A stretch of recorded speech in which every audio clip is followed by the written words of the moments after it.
Alors la question, c'est justement, est-ce qu'on peut apprendre le judo grâce à Internet et notamment grâce à YouTube? Qu'est-ce que vous pensez de...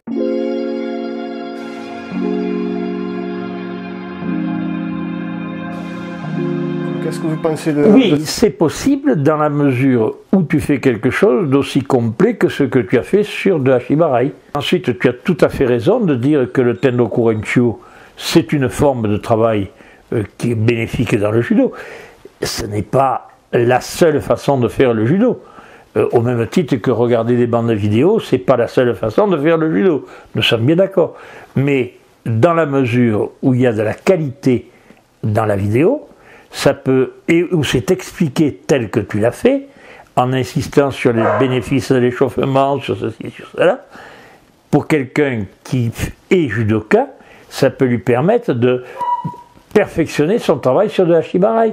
Tu as bien insisté sur le fait que Chirité, la main intérieure, elle est solidaire de ton épaule, d'accord? Ça, c'est la chose essentielle.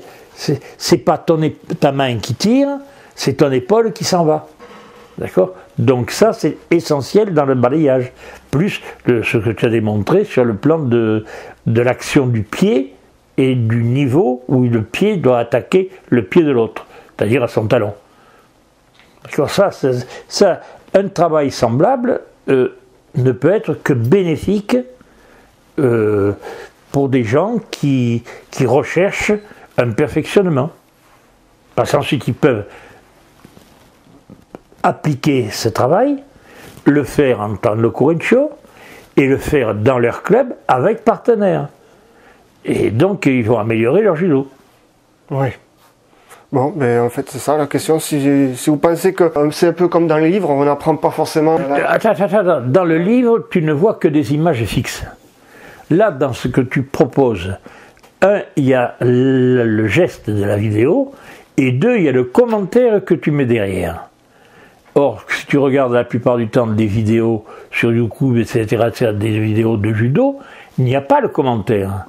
Il n'y a pas l'explication des points fondamentaux de la technique. Là, tu donnes les points fondamentaux de la technique que tu démontres et tu les expliques. Donc là, c'est complet. D'accord. Alors, pour revenir sur la vidéo en elle-même. Alors... Donc, comme je vous expliquais, la première partie que vous aviez vue, oui. Vous m'aviez fait le commentaire justement où c'était pas bon parce qu'il manquait. C'est ça. Et moi, ce que j'ai voulu faire, parce que la culture de l'internet et des utilisateurs d'internet, c'est d'aller au plus rapide. C'est-à-dire une vidéo qui dure 30 minutes. Dès qu'on voit le temps de la vidéo, on zappe de suite parce que on veut aller dans l'immédiat. Même là, la totalité de la vidéo fait 15 minutes. On voit des vidéos sur internet qui vont prendre les points clés de Hashibarai en 30 secondes. Parce que ça va être avec des... Donc là, il s'agit de bien comprendre les choses. Le temps de la vidéo dépend de l'intérêt que présente la vidéo. Tu peux très bien faire un travail comme ce que tu viens de faire. Tu me dis ça fait 15 minutes. Je n'ai pas chronométré. Mais tu enrichis le visuel par le commentaire.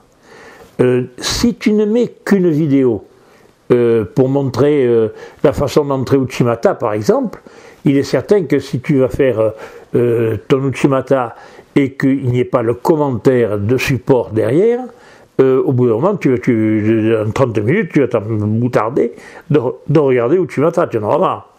Mais par contre, si tu expliques les choses dans Uchimata comme tu as expliqué les choses dans de Hashibarai, je te dis Uchimata comme n'importe quelle autre technique, là, à ce moment-là, le temps passe sans t'en rendre compte. D'accord. Si on veut justement susciter l'intérêt, comme je vous disais, la culture de l'internaute, c'est d'aller d'abord regarder le temps, avant de regarder ce qu'il y a à l'intérieur. Et donc une façon de un petit peu susciter à aller regarder ce qu'il y a, c'est de sectionner de fractionner en faisant plusieurs étapes. Là, je te dis non parce qu'on a l'exemple de ce que la première vidéo que tu as montrée sur de Hashibarai, la deuxième vidéo que tu as montrée sur de Hashibarai. Moi, je fais un comparatif. Tu vas dans une librairie, tu es intéressé par un manuel, un bouquin quelconque, etc. Est-ce que tu regardes le bouquin ou est-ce que tu regardes le nombre de pages du bouquin? Moi, je regarde le nombre. Désolé. D'accord, mais si tu sais que c'est un bouquin que tu recherches, Oui. à ce moment-là, parce qu'on on te l'a conseillé ou autre, Oui. à ce moment-là, excuse-moi, le nombre de pages, tu t'en fous. Au contraire, tu dis, plus il y a de pages, plus je vais me régaler.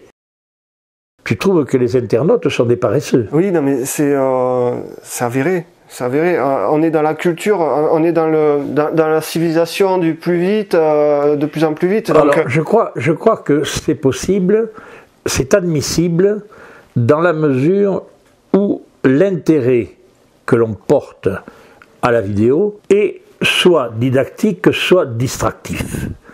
Je suis intéressé par une vidéo parce que je veux comprendre le principe de Dashibaraï. Là, je ne vais pas me préoccuper du temps passé pour comprendre Dashibaraï.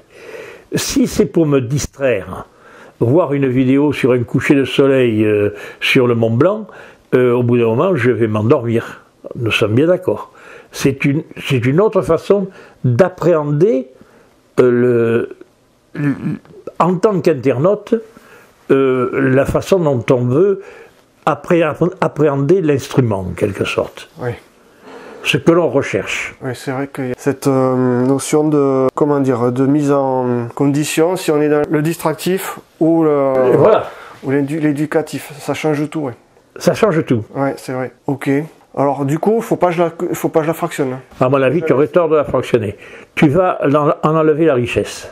Ok. Même si, ouais, non, enfin, je veux absolument trouver la façon de le faire, mais parce que bon, quand on regarde, donc moi j'ai fait un plan avec 6 parties. Il y a l'échauffement, il y a la partie donc où on va l'éducatif pour approcher la chute. On peut vraiment pas, même si on explique que c'est la partie qui vient après. Non, parce que tu risques très bien. À ce moment-là, comment te faire quelle image? Tu as une image sur le plan gastronomique. Tu as besoin de manger parce que il faut que tu te nourrisses, ou bien tu cherches un repas gastronomique qui corresponde à un choix gustatif précis. Si tu as besoin de te nourrir, tu vas manger assez vite, c'est le principe du fast-food en quelque sorte. Tu te cales l'estomac et tu t'en vas. Si tu es intéressé sur le plan gastronomique, à ce moment-là, il y a une multitude de choses qui vont entrer en ligne de compte. La façon dont la table est positionnée, le couvert qui est mis en place, la qualité des verres qui y sont, le vin qui va se mettre dedans, le hors-d'œuvre que tu vas apprécier, la mise en bouche que ça va donner, etc. Tu vas passer du temps au moment où tu vas aller dans ce restaurant gastronomique. Si tu dois te nourrir, tu vas manger en un quart d'heure. Là, si tu es intéressé par le perfectionnement sur de Dashibaraï, tu as donné de bout en bout l'intégralité du travail sur de Dashibaraï. Le fractionner serait dommage, à mon sens. À mon sens, ce serait dommage parce que tu restes très bien. Tu vas le fractionner, tu vas mettre l'échauffement, etc.